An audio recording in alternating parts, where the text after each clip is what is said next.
Hello, and welcome to Unexplained Possibilities podcast. I'm your host, Melvin the Crimson Taurus, and with me as always is my co-host, the dealer of mystic goods, the third-eyed mystic herself, and the happiest of sad girls, the ever-so-lovely Neima.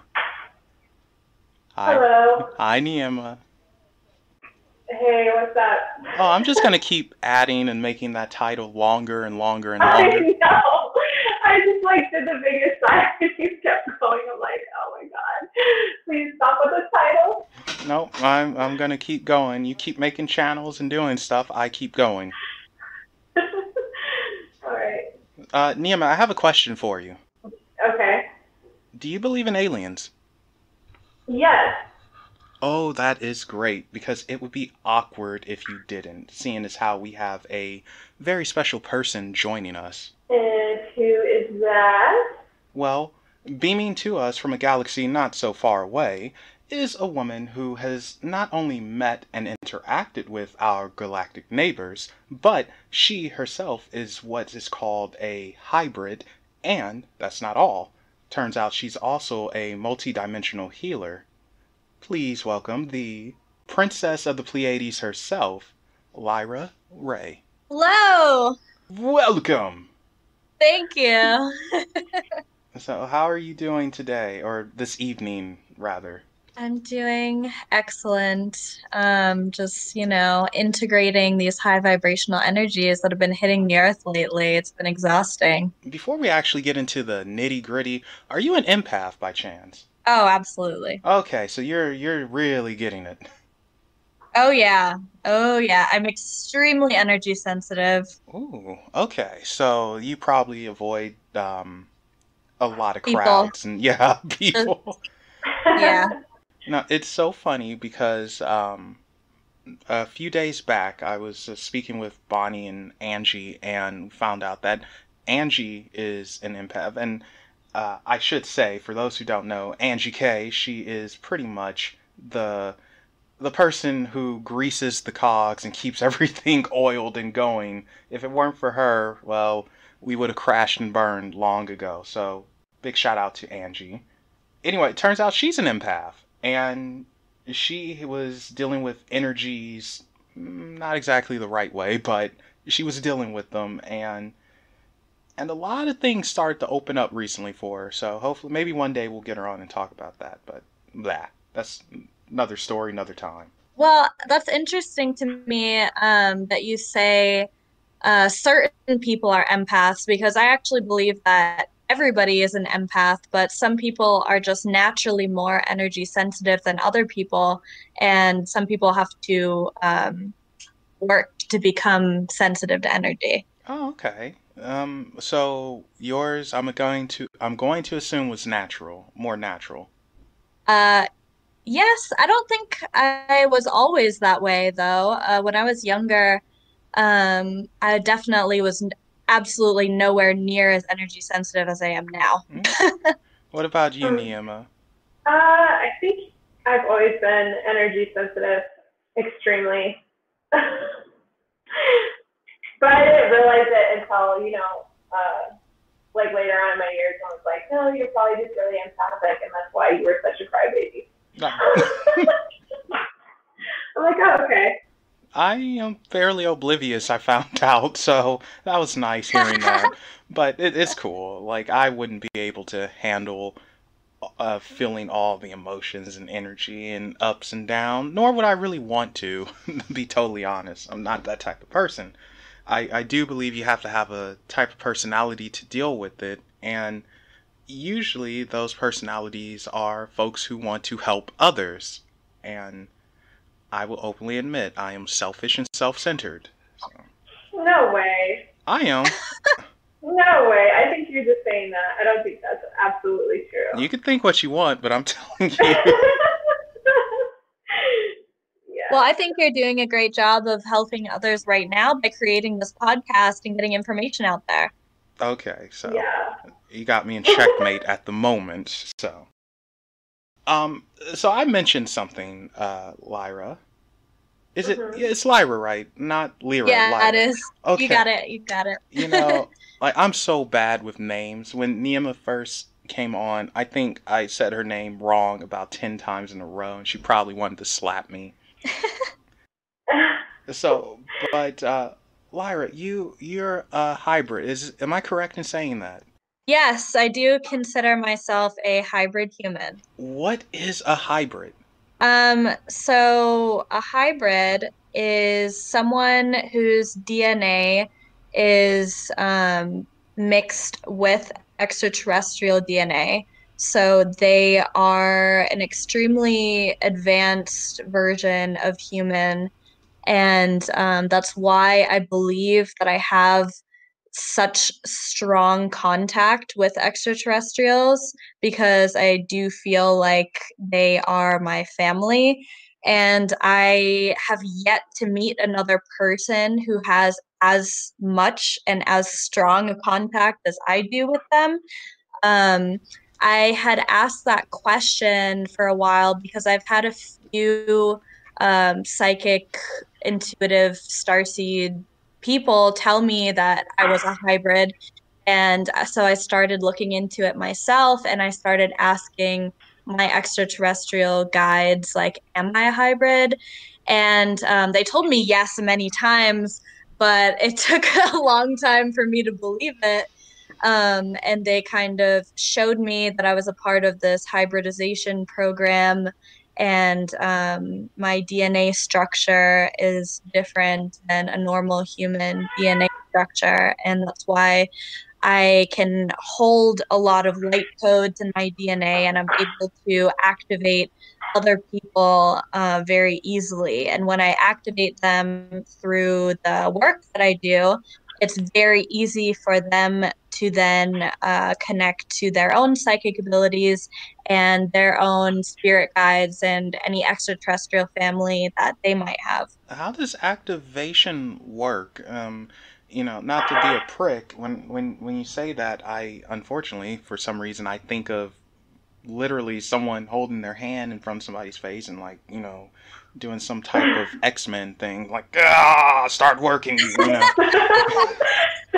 You know what? It's funny that you say that because me and one of my closest friends have actually used that term like, damn, like the shit is really like X-Men because it's like once you start coming into your psychic abilities and the more you wake up and kind of remember your past life masteries and come into remembering who you are and everything that you were, you attain these sort of superpowers. And it is actually very similar to X-Men. The more self aware you become, the more work that you do, the more um, you open up and activate your own DNA, you do start to kind of receive these like superpowers. And I would say it's not entirely too far off from that. As ridiculous as it might sound to some people, it really is kind of similar in the sense that when I work on people, it's mostly just channeling like a lot of light and energy into someone's astral body and auric field, and that literally changes their molecular structure and allows them to activate their DNA and remember more of who they are and kind of do things that they weren't able to do before. Okay, now that is different. Really cool and very interesting. That and how did you find out you were able to do this? Um, a little over 3 years ago, I went through my twin flame experience, and it ended with, as most of them do, an absolutely um, just horrible breakup that just left me feeling like nothing I've ever felt before. It was just absolutely traumatic. And so I was looking for some sort of healing because I just did not want to feel that pain anymore. And I was living in Vegas at the time, and someone had suggested to me that I should do a Reiki session. And I did a Reiki session, it absolutely changed my life. I felt so much better afterwards. And I had known already at this time that I was a starseed. So I started getting more involved with that Reiki center where I got my Reiki session, and I saw that they were doing a starseed meetup. So I went there. The lady who was teaching the class was very connected to extraterrestrials, which is the first person that I had actually met besides myself that knew what the fuck I was talking about. And she taught Reiki, so I ended up learning from her, and that just kind of started me on my healing journey. And the more that I trained with her, the more I realized like how much healing abilities I actually had. And just a few years back, before I knew anything about Reiki, my dog had cancer, and I had an intuitive just idea pop into my head that I should imagine this white light, like stream of white light flowing through my crown chakra, through my body, and out my hands, and channel it into his tumor. Well, his medicine wasn't working and he was not doing well. And so I started channeling this energy into him, maybe a couple of times a day for a few weeks. And his tumor completely disappeared and he lived to be 18 years old. So that's when Wow. I really knew that I could heal people. Oh wow. What breed of dog? It was a Jack Russell Terrier. Oh, okay, little guy. Aw. Yeah. Okay, so now this could go a few ways. This could, as you know, there are skeptics everywhere, and they're always going to be here. And what if someone tries to tell you to prove yourself, heal them? Like, would you attempt to? And is this something that's 100% always going to happen? So I have absolutely no desire to prove myself to anybody whatsoever. If someone is drawn to my energy and they want to work with me, that's amazing. Then they already know that they're supposed to work with me. But people who aren't sure that they want to work with me and they want me to prove myself to them, then they're probably not right for me. I don't need to prove myself to anybody. All of my alien experiences that I have on YouTube, I continuously say, I don't care if people believe me or not. I'm just going to tell my story. And I know that what happened to me is real.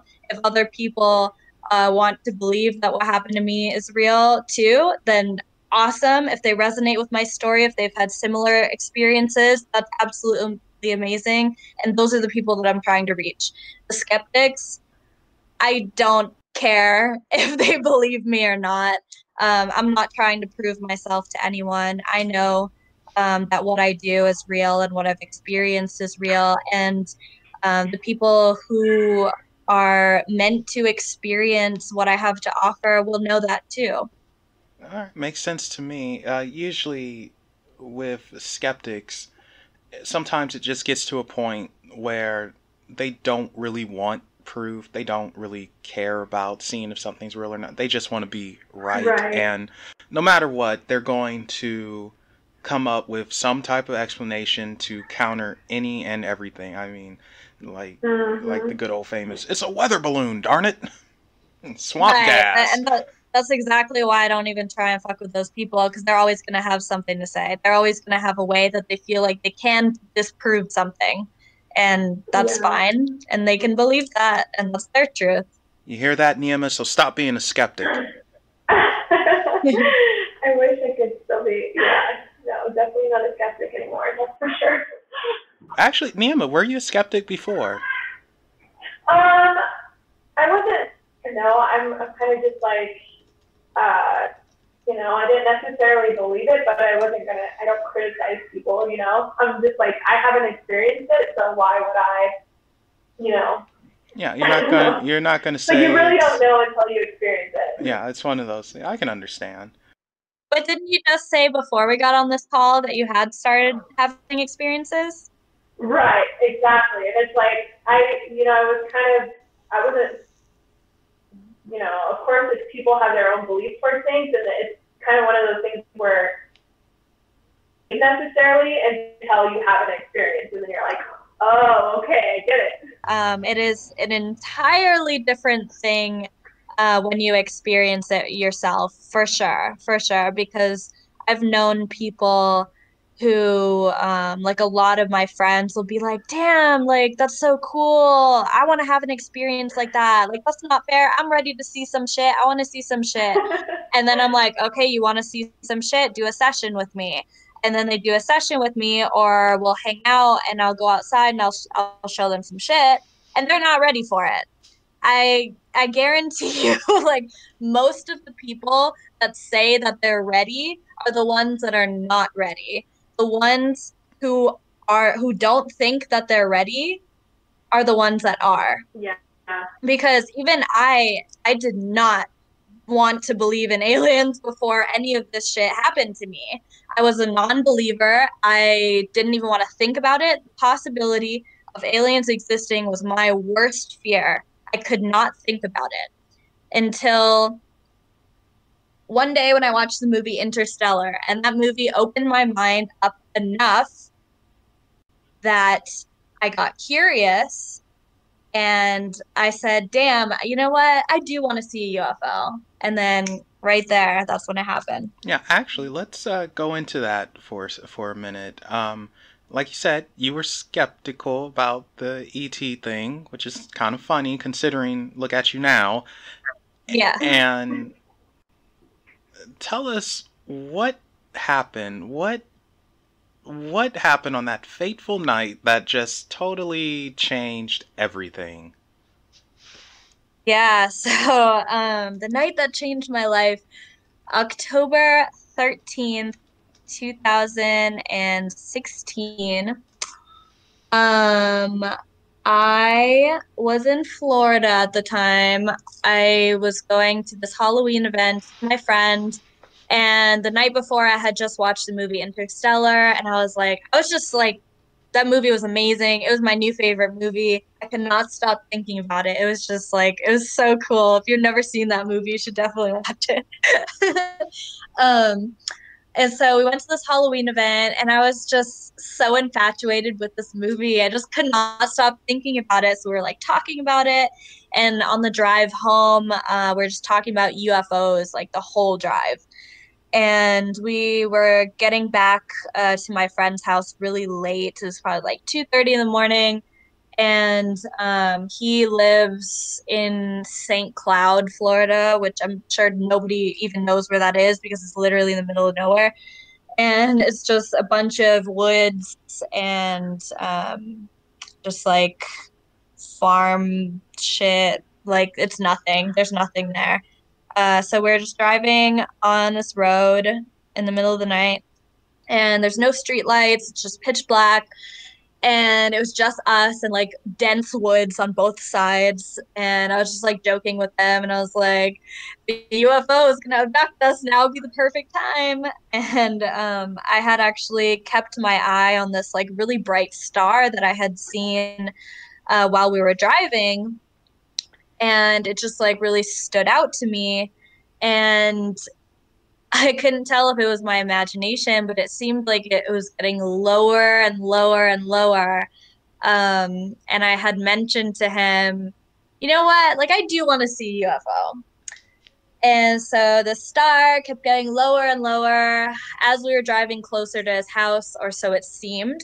And then it got so low that I was like, okay, that's definitely not a star. That has to be a plane. I'm sure there's an airport around here somewhere. Um, but it kept getting lower. And then the lights on it kind of changed. And it kind of looked more like an airplane. And it was getting so close to us that it was starting to like freak me out. And it looked like it was going to land. And when we were driving on this road, like there's just woods on either side of us. And I was like, okay, I know there's not an airport in those woods, but this plane is like definitely going to land or crash in these woods right next to us right now. And so as this was happening, I was just kind of like joking with him. as this thing was landing next to us, and I was just kind of like, haha, look, a UFO. And as it lands in this little clearing right when we're driving by. And he was like, oh no, that's just a plane. And right then it landed, and it was this huge craft. And it was maybe about 200 feet away from us. So it was definitely close enough to know that it could not have been anything else. And it was hovering about 15 feet above the ground. And so I was looking at it, and he's still looking straight because he's driving. And I was like, holy shit, that is not a plane. That's actually a UFO. And I was like, oh my God, look. I was like hitting him. I'm like, look, look, look. And he looked, and he did like a double take. And then he was just like, what the fuck? And I was like, what the fuck? And so we like looked at each other and just started screaming. And it was like something out of a comedy movie. I wish it could have been recorded. And I was like, oh my God, drive. I was like so scared. And so we like drove to his house, which was just like 5 minutes down the road. And I was like shaking and crying. And I was just like, oh my God, I cannot believe that just happened. I was like, you saw that, right? He was like, yeah. And he was like describing the same exact thing that I saw. And it was just like this huge kind of like hexagonal shaped craft with like a bright light at the bottom. It was almost like a tractor beam kind of light at the bottom, and it was like hovering above the ground. And I was just like in shock. And when we kind of like went back to go see if it was still there, and it wasn't. Yeah, no, no to all of that. She, That's the night that changed my life forever. wow. Neima, what would you do? I would probably react the exact same way, but I don't think I would have the guts to go back and like look for it the same night. No, yeah, definitely not. I did not want to. I was so scared. But my friend was driving, and he just drove back over there. But yeah, it was definitely scary. I couldn't sleep for like 3 weeks after that happened. But then curiosity got the better of me, and we started going back to the woods, to the same spot where we saw that land. And if you watch my Alien Experiences series on YouTube, you can find out all the details of what happened from there on. They're actually really good, so you guys should check that out. Princess of Pleiades YouTube channel. Check it out. Yes. Yeah, I think I'm super excited because I think I'm on episode like 8 or whatever. It's a pretty Yay! good storyline. Yeah.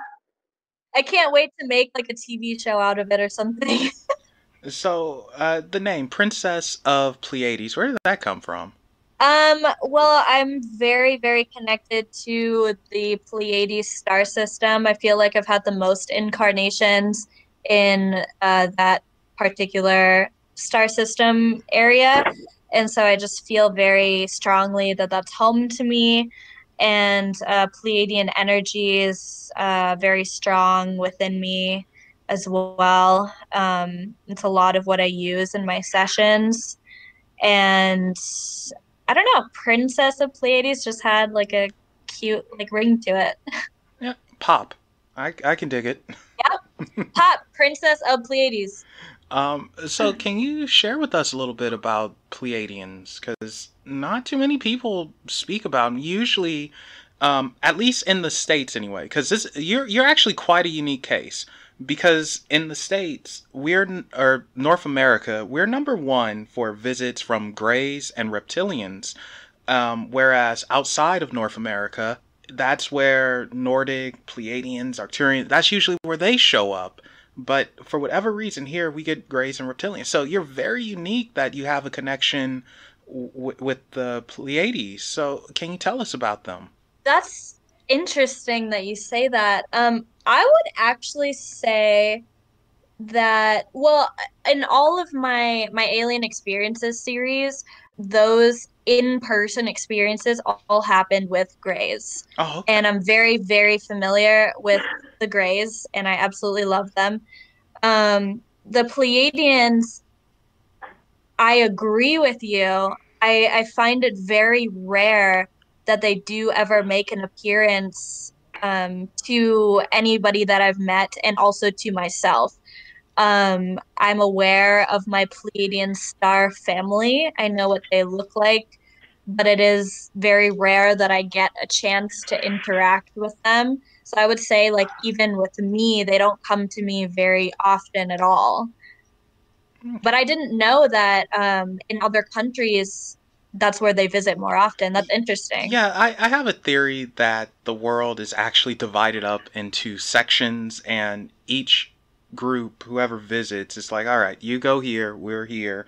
I mean, of course, I'm sure every now and then they could venture elsewhere, but for whatever reason, like in North America, we have the most sightings of Greys and reptilians.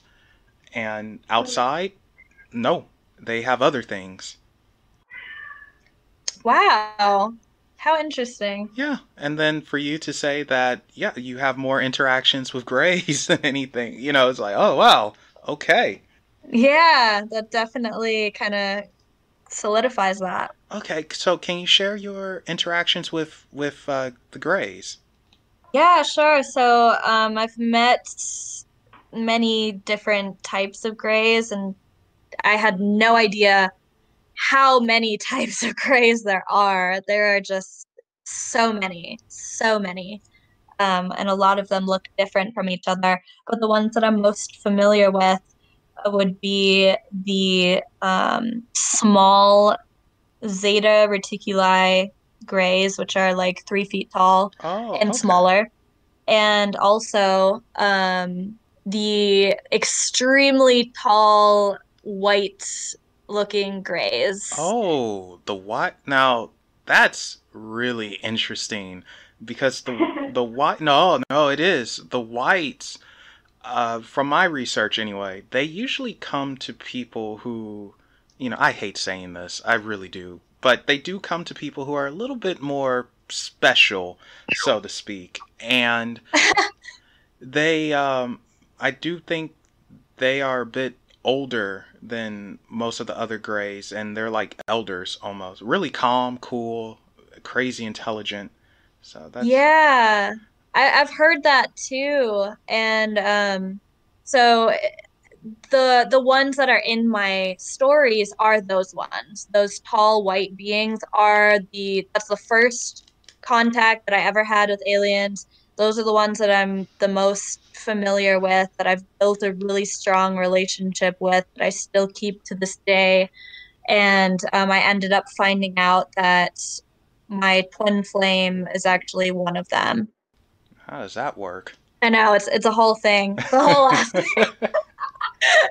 I have the most complicated twin flame like story of anybody I've ever heard. I won't say much about the twin flame stuff, but I've seen crashes and burns. It's like I've been told you don't want a relationship with your twin flame, but Right. Well, I would agree because mine's unique in the sense that I have had a 3D relationship with my twin flame, and I also have a relationship with my 5D version of my twin flame who is not incarnated here. And that's what's so confusing but interesting about my story, is that I have an experience with both. So I would say the people who have relationships with their human twin flames, that for the most part does not usually end well from what I've seen so far. Who knows? Maybe there's hope for the future. um, but yeah, most of those stories that I've heard are really, really intense, really heartbreaking. But before I met the 3D version of him, I met this alien version of him, and that's the one that I got to know first. Wow, that's so interesting. Do you talk about that on your YouTube channel too? Yes, I do. I talk about him in detail on my channel. And BuzzFeed also did a video on me and that story. Yeah, I actually saw that one. Yeah, That, that wasn't very well told. They cut out like a bunch of very important details, but whatever. yeah, well, creative editing, you know how it is. With your twin flame, would you change anything about that relationship with the 3D version? Sounds kind of weird saying that, the 3D version, but Yeah. Um, or human yeah, version. human version. That Um, sounds better. yeah. I realize now the importance of the role that it played in my life, and a lot of these experiences with these twin flame relationships are all about coming back to yourself and releasing all of your codependent tendencies. And that's why people have such a hard time in these relationships, because it's like, wow, you finally met your other half and this is the perfect person for you, and they mirror you perfectly. But ultimately, it's the biggest and hardest lesson you could ever learn in love, about not having to need another person to complete you. Now, that is a different way of looking. I never thought about it like that before. That makes a lot of sense, actually, especially for self-growth. That, Mm-hmm. yeah, so that's different. Okay. Let's go back to the to your grades for a second. And how do they normally contact you? Well, now it's all telepathic. At first, it was all physical, in person. We would go back to the woods. I went there with a couple different friends, and multiple people have experienced their presence with me. So because if it was just me by myself, I probably would have thought I was fucking crazy. And I would have thought that I was like schizophrenic or something. But the fact that I brought multiple people there with me and they all saw the same things that I did was proof to myself that I was really seeing what I was seeing. So that was at first, it was all physical. When I moved to Vegas, that's when it all kind of became more telepathic. And I had been working on building my telepathic abilities so that I was able to communicate with them, because I figured out very quickly from meeting with them in person that they could not speak our language. They do not speak the same way that we do. And the way that they would communicate with me when I saw them was they would put images in my head, and they would try to put words into my head too, but it was a little bit difficult because I kept trying to communicate like we do vocally. And I figured out that they are actually not able to do that, and it's all telepathic. So I spent a lot of time in meditation, trying to learn how to speak their language. You know, that would also explain why sometimes people who are taken, they they say, "Oh my God, they put image." Well, if they can remember anything anyway, they say that they put images in their head. They remember hearing a voice in their head, but they don't remember Mhm. um, actually, physically hearing someone speak. It was just all in their head. Yep. So that's very interesting. That they speak just telepathy 100%. Now, I wonder if that's something that they evolved into, or if it was just like that from the start. Yeah, I'm not sure. Yeah, I mean, unless one wants to pop up and we can just ask, I don't think we'll ever get an answer for that. Pop up to Neima though if you guys are listening. She loves you all. Oh, great. I'll send them your way. I don't know whether to be terrified or excited. They're really sweet. Well, now I do have to go into this because there are some horror stories out there Oh yeah. of people who, some of it I think it's their own head. Like they can't comprehend what's happening, so they might sometimes fill in the blanks with things that aren't quite right.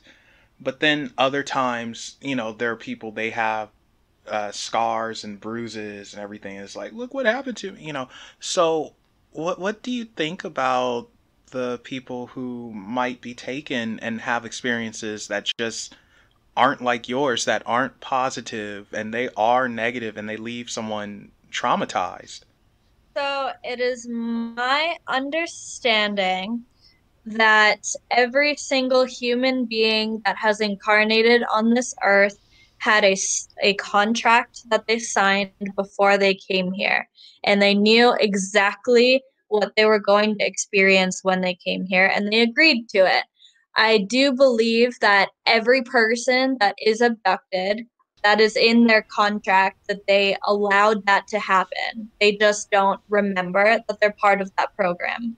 Okay, so what about them though? So, do you think that part of the fright comes from them just trying to fight back almost and in a way break the contract, but they don't really know that's what they're doing? Yeah, and I don't think they definitely don't understand what's happening, I'm sure, because they've never experienced anything like it before. And of course, as most people know, when we incarnate into this denser energy, we don't remember where we came from and we don't remember anything that happened before this lifetime. So we couldn't possibly remember what we signed up for when we came here. But I do think that these people that are being abducted did sign up to be part of that project. Okay, you're not the first person I heard say that either. I've heard that from several other people. So I think it is something to it, and I think I might have signed a very good contract. But but yeah, that is something to think about, and it actually makes me think of Neema at the moment because I won't say too much, Neema. You know, I know privacy, but but things have been happening with you that Mhm. I can't explain exactly. We can only guess. And how do you feel about it, Neema? Like, truly, how do you truly feel about all of it? Just you mean like just the recent stuff that's been going on? Yeah. Uh, I mean, I don't. I I'm curious and I'm open to it, of course, because I feel like I had that discussion of reaching out and saying like, hey, if I have a spirit guide, I'd love to meet him, and then all of a sudden those experiences hit me, and I think while I was kind of curious, I was also I kind of had a feeling of like not violation, but just like, okay, like you can't abduct me and then and then not tell me what's up, like, you know, Don't love me and leave me. Right. or just let me know like what's going on. Like I felt very vulnerable in that way, like just like, oh, okay, so I'm gonna have this experience and it's not gonna be explained to me. Okay, thanks. Yeah, You know. and I totally understand that. Unfortunately, they have a very, very strict privacy policy for whatever reason, because even I have asked that question so many times. I've been abducted so many times, and I always ask, like, hey, like, what the fuck are you guys doing up there? You know? Yeah. even I won't get an answer. Like I'll get very, very, very vague answers, if anything at all. But most of the time they won't even tell me. Yeah. It reminds me of something I heard years ago, and person was taken, and he asked them point blank, you know, explain to me what you're doing. I'm smart. I'll understand it. And they probably laughed at him, and he said that they replied something like, okay, well, let's say you go into the jungle and you have a tiger and you take this tiger and you're operating on him and doing whatever, and the tiger is freaking out and he wants to cut everyone's throat and everything. Do you explain to the tiger what you're doing and that it's to save his life? Do you think that tiger will truly understand, especially in the time of, you know, you taking him and he has no idea where he is or what's happening? So do you really think he's going to understand? And it was like, oh. well, now that you put it that way, you know. Yeah, that makes sense. So I think it's not that they won't tell us, it's we wouldn't understand. But I have my own theories. As far as the hybrid, gosh, words, Melvin, words, whatever. We'll just say the hybrid program. As far as that is concerned, I do think that is to try and get people to evolve a little bit faster and open us up more to the universe. I do think that's what's going on there, and I do think there are certain bloodlines that are more prominent than others for whatever reason. Who knows? Maybe they already had alien DNA in them, and they can activate those easier. And then sometimes it's a person in the wrong place at the wrong time, or the right place at the wrong time, whichever one. A lot of theories, a lot of stuff. We'll never truly know until, you know. That's pretty much what it all boils down. We'll never really know. Yeah, yeah. I mean, we'll know when we leave here, but we can never know for sure while we're still here in these physical bodies. What are your True. thoughts on it? What do you think? Why do you think they take people and operate, make changes, this and that? Why do you think they do it? I mean, I've asked this many times, and I know there are a multitude of different programs going on, but I haven't really got too far into the details of what each program entails and why. But I definitely agree with what you said about trying to advance the human race. I do think a lot of the times what they're doing is kind of helping us out and little like cheat codes to this video game that we're in to help us. um, but yeah, I mean, I'm not really too sure, to be honest. Oh, that's fine. Like again, this is just one of those things that how can you, nothing is signed, nothing is written in stone, so how can we know? But Mm. I'm gonna take a turn here because I don't I saw a couple of interviews with you and I don't think anyone's asked you this. What are some things that just grind your gears about the whole meeting aliens, speaking with them, being a hybrid, and the learning that you're a healer and all of that? What is some of the stuff that you just can't stand about it?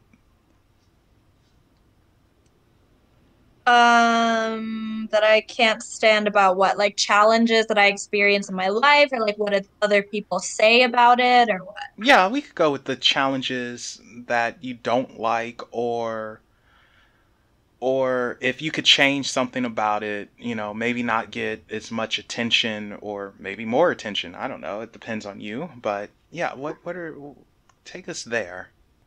Um, well, I definitely believe that I'm here to share my stories and my experiences and help people become comfortable with the idea that they are here on this planet with us right now and not to be afraid of them. Like, I feel like the reason that I've had so many amazing positive experiences, and I mean, don't get me wrong, I've definitely had my fair share of negative ones as well, but I just choose not to feed into that and not really um, share that part because well, that's like a whole nother story. Maybe we can talk about that in a minute. But I feel like the reason I've had so many positive experiences is to just share that they're really, most of the time, they are here to help us. And there's nothing to be afraid of. They are very similar to us, they have similar personalities, different personalities. They have a sense of humor, they're funny, they laugh too. They're not too different from us, and there's nothing to be afraid of. And I feel like that's a huge part of my mission and why I'm here. And I just want to share that with as many people as possible. And that's why I absolutely love the work that I do because a lot of the people that come to me who are drawn to my sessions are starseeds themselves. and who are here on similar missions to me, and they feel lonely and they want to connect with their star family, and I help them do that. And it's really, really successful, like 95% of the time. And they're just so thankful that I'm able to make that connection for them. So I love that. But as far as like challenges that I experience that I don't like, being as energy sensitive as I am is so rough. It's so rough. I really hardly ever hang out with people. Um, I keep my circle extremely small. I probably only have like honestly 4 or 5 friends. And the only people that I keep around me are also energy healers themselves, because otherwise it's just very, very draining for me to hang out with most people. As an empath, I have not entirely mastered um, shielding myself from other people's energy. And I'm just naturally such a giver, anyways, that I find it very draining to be around most people. So, I mean, that sucks. I'm very, very sensitive to everything that happens on the planet. I'm especially sensitive to solar energy. If there's ever a solar flare, I'm wiped out for a week. Oh, I'm I get like super sick. I'm like throwing up, and it feels like I just have the flu like really bad. So that it sucks. wow. It That's sucks. like anti-Superman right now, right there. You know, Superman gets his power from the sun, and wow, and you get weakened by it. What the heck? Well, solar Yeah. flare. Oh man, we found your mutant weakness. Definitely, definitely. So Bonnie has left a comment in chat, and she says that she's curious if you're capable of meeting others and if you can actually identify if they're hybrids or not almost immediately, because she might or might not have a child who may or may not have some interesting things happening. Oh, how cool. Um, I honestly have not had too much experience with other hybrids. I've only met one other person that I strongly felt was one, and it was a guy that I dated. Otherwise, I haven't met any. But as far as like starseeds go, or people with cosmic origin who are not originally of this planet, I can immediately tell. Okay, so is that a star seed? Someone who's not originally from here on a spiritual level? Yes. Okay, because I was about to ask you, what's the difference between a hybrid and a star seed? Yeah. Right. So I would say starseeds are just anybody who has incarnated in another star system. Okay, so and you're able to figure out what star system? I don't normally like to tell people what star system they're from, but if they have um, galactic family who is coming through to me and wants that person to know about them, then I can identify the race that's coming to me, and I can tell them, like, this is your star family or friends that's coming to me, and they want you to know that they're here and that they exist and that they're around you. But as far as like what people feel like they are, where they come from, I like to have them figure it out for themselves. Like I never want to tell anybody who or what they are. Okay, so you mentioned several times your sessions. What are your sessions? So, my sessions, I'm in the process of, I think I'm going to change the name of them, because right now I call them multidimensional healing sessions with DNA activation. Most people don't know what the fuck that means, so I'm probably just going to change it to galactic Reiki sessions, because most people know what galactic means and most people know what Reiki is. But what I do is much more advanced than traditional Reiki. And like I mentioned before, I am able to channel these very powerful light codes through me into the person that I'm working on. and activate them to be able to come into their own psychic abilities, connect to their spirit guides and star family, and find their soul purpose and mission, and remove any blocks that is in their way of finding out what it is they came here to do. Okay, so how does it work? Like, let's say Neema wants a session. Does she just which email I you? do. Oh, okay. Well, okay. So does she just like email you and you're like, all right, we'll set something up? And do you do it in person or do you do it from a distance? How does it work?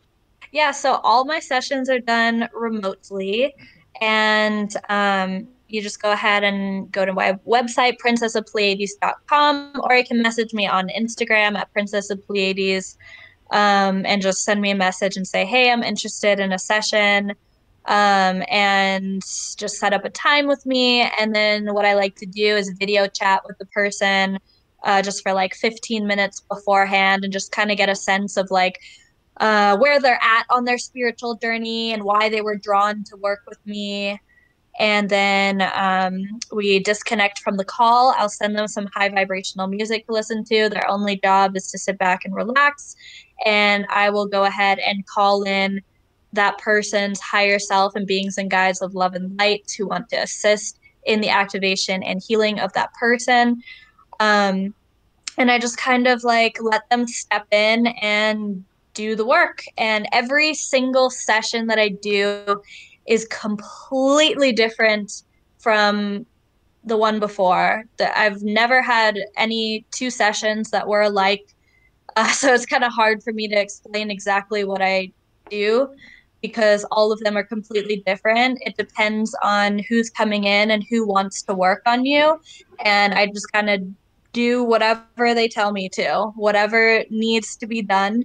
And every race of being, every different type of interdimensional being, creature that I work with has a different way of healing. And so I just kind of do whatever they tell me to, move my hands wherever they're needed.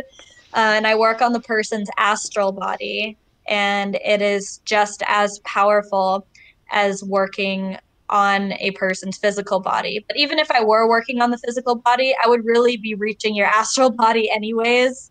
That's where most of the work happens.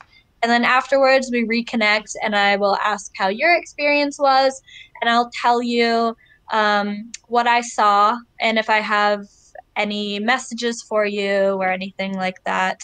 But honestly, what I'm focusing on more right now, more than the individual sessions, is my life coaching and Starseed mentorship program, which you can also find on my website, princessofpleiades.com. And it's a 3-month mentorship where you can get me as a personal life coach and mentor, and I walk you through um, the ascension process and kind of like what you need to get started to find your purpose and your mission, and how to connect to your spirit guides and how to get answers for yourself and trust yourself and live the most fulfilling, happiest life that you can for you. Okay, and so you guys can know, those links are in the description. Yes, I put them in the description early this time because I thought ahead. And I do want to say, I read the testimonials on your website, so, people are very pleased and then some. Yes, oh, that's actually another point that I wanted to bring up earlier. Was even like this always works whenever I work on people. People don't have to be concerned about what if it's not going to work, because I've never had someone that I've worked on where it hasn't worked. Like you always get the activation, you always get exactly what you need. Your spirit guides always come through for you every single time. Okay, now it's so funny that you went there because someone literally just asked what happens if a session fails. Is it possible? And you're like, no, this is 100%, darn it. Now, this is how crazy I am, though. I'm over here thinking, like, you're gonna meet someone in person. I just can't help but think of, like, some big, fat, hairy Russian dude. Yes, I want session. take off rope and rub me belly, So it's terrible. But that is really cool that you work on the astral body, which makes sense that, you don't have to see someone in person if you're able to connect on that type of level, which I would assume is exhausting. Um, it's it's not really exhausting for me because most of the time when I'm doing the work, I'm also getting healed myself. And it's always a beautiful experience to be able to connect with whoever's spirit guides I'm connecting with. And it's always very exciting to me to see who it is and what's going to happen. And I do enjoy that process. So I wouldn't say it's exhausting. Okay, so well, that's a plus for you then. Yeah. Spirit guides. So you work with people's guides. Yes. Now, how? Now that has to be something. How does that work? Because I imagine everyone, if guides, well, how can I put this? I believe that each guide has their own individual personality, and some of them might be easier to work with, and some of them not so. But how does that work? Well, I just go ahead and invite them in. So it's whoever feels like they want to assist in the healing and activation of that person. So if that person is already very aware that they have spirit guides and they know exactly who they are, I might have some of those people come through, but I might have completely different people come through that they never even seen or heard of before who wanted to assist in this specific session, because a lot of the time, like, if people have cosmic family that they're unaware of, they're very, very, very drawn to work with me. So they will most likely step forward at that time. And a lot of the times, people who are very psychic already and are able to connect with their guides, they'll have new cosmic family come in that they didn't even know about. Okay, and Angie wanted to know if you could tell us who your spirit guides are. Sure, of course, I would love to.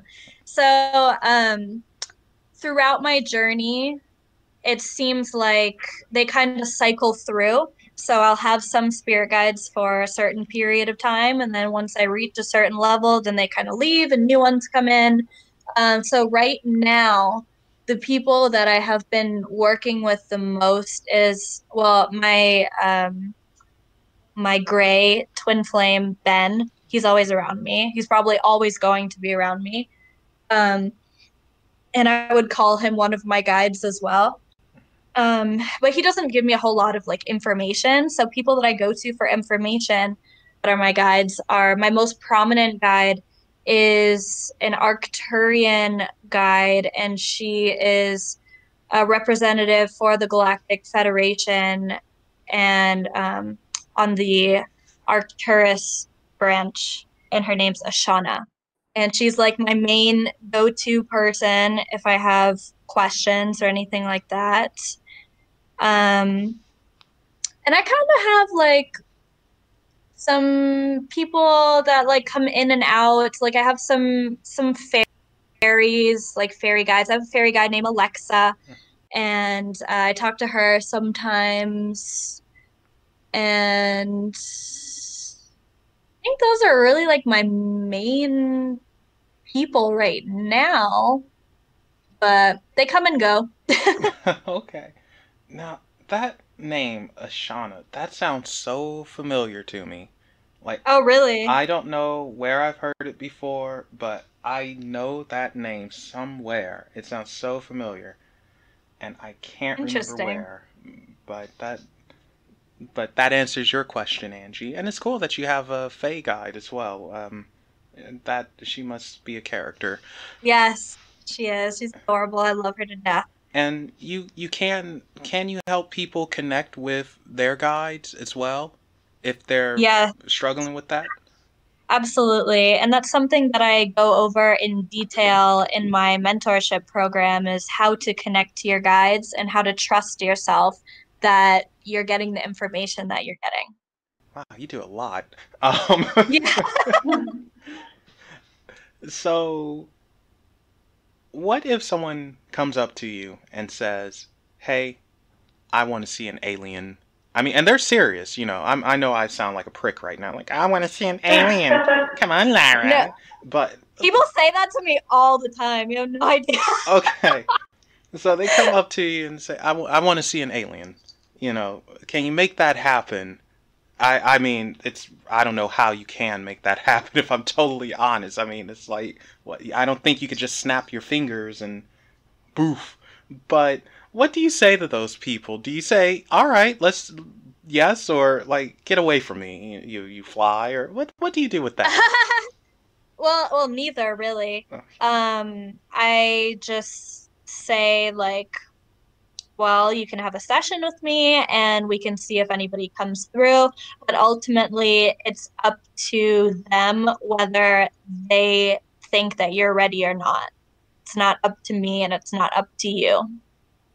Okay, and what if they are ready, but they refuse to accept it? Would they still visit and say, no, this is happening, you're ready, even if you don't accept it? Oh, yeah, absolutely. Um, like I said, it really is up to them. It's not up to you. So yeah, no, I've experienced that. I've experienced that with the last relationship that I was in, where he thought he was ready and and we had some what I thought were absolutely amazing experiences with extraterrestrials. Come to find out, he was nowhere near ready, and then decided to reject the idea that that had happened, or the possibility that they exist, or the possibility that he is one of them. And sometimes that happens. So I'm sure that they will continue to contact that person until they are ready to accept the truth about themselves. Wow, I don't that's know. crazy. I don't know how to feel about this poor guy, but hey, it happens. Yep. I mean, of course, they don't want to do anything that scares anybody. Mhm. So they're not trying to scare anyone, but the advice that I gave was you have to know how to separate your fear from the situation. Now, here's something else. I've heard stories, I've read stories about women in particular. Well, some guys, but it's mostly women who are taken and they have their eggs taken from them. Or, in the more extreme, they actually have a fetus placed in them. Have you heard anything like that? Oh, I've definitely heard those stories. Um, I believe it. I absolutely believe it. I believe I believe that Mary in the Bible was probably one of those people. Now, Wait, so they just get pregnant and then they have a kid? Yeah. uh-oh, Neema, what are you trying to say? No, I'm just terrified. Well, no, I mean, you're the one who's like it just Like, connected with you. no, I'm just like, I would never want to have, I mean, I don't see kids in my future, but that'd be like 10 times, worse if I just like, somehow, and I'm like, what the fuck? Guess I'm signing up for this. I mean, well, for a second, you made it sound like you were preggo, so. No, no, let's not put that in the air right now. No, okay. Well, I mean, if you have visitors and everything, it's not up to you anymore, unfortunately. Yeah, exactly. So just for fun, Lyra, what would you do if a kid? Oh my gosh, actually, this is something that really happened. To Stan Romanek, poor guy, boy, poor guy. Actually, this is gonna take me to a couple of things. But what would you do if you actually had a kid who show up at your door and, mommy, they dropped me off from space. Here I am. What would you do? I mean, do you mean like literally dropped off on my doorstep, or like they Well, impregnated me and I Neema, gave birth to a child? yeah. Well, Neema, I said this was for Lyra. Oh, sorry. That's a valid question though. Right, you're freaking me out. Okay. No, I mean, I would definitely accept it. I would not entirely be surprised because I've been shown at this point that anything's possible. Um, and I've, without getting into too many personal details, being a part of the hybridization program, I've definitely had conversations about that with them. And I've actually met my future children already. Hmm. So I wouldn't be surprised at all. Whoa, Okay, that's Neema, so neat. now you can answer. No, that's so neat. That's wild. I mean, like, do you know when you say you've met your future children? Is it like you know who you're gonna have these children with, or yeah? I don't know who I'm going to have these children with, but I have had dreams about these two kids, and I've been able to build a relationship with them. It's going to be a boy and a girl.